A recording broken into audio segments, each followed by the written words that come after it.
چمپیون المپی اوید با گرزاندوزی دلشاد نظرов با علت استفاده دوپینگ برای 2 سال از حق شرکت در مسابقه‌های ورزش سبک محروم کرده شد. در این باره روز 8 مارس خدمات مطبوعات اتحادیه بین المللی ورزش سبک خبر داد. این نهاد گفت تشخیص تکراری نمونه های برای تشخیص سپرده دلشاد نظرов در چمپیونات جهان سال 2011 در تگو کره جنوبی در بدن نظرов مواد ممنوع را آشکار کرده است. دلشاد نظرов در آن چمپیونات جای دهم را به دست آورده بود. با قرار اتحادیه بین المللی ورزش سبک همچنین همه نتیجه های در مسابقه های به دست آورده نظرов از 29 آگوست سال 2011 تا 29 آگوست سال 2013 بیکار کرده می شوند.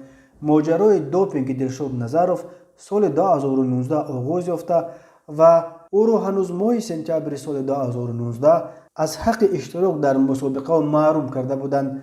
به این سبب دیسکوالیفیکاسیون او از همان سال 2019 آغاز یافته تا 24 سپتامبر سال 2021 دوام میکند، ولی تا اون وقت المپیاد توکیو الکی به انجام میرسد و طبعا دلشاد نظرов 38 ساله که سال 2016 در المپیاد ریو در گرزاندوزی صاحب مدال طلا شد و یگانه چمپیون المپی از تاجیکستان بعد کسب استقلال کردن این کشور است، نمیتواند در المپیاد توکیو اشتراک و از عنوان چمپیونیش حمایت کند. المپیاد توکیو قرار است از 23 ایول تا 8 آگوست سال جاری برگزار شود.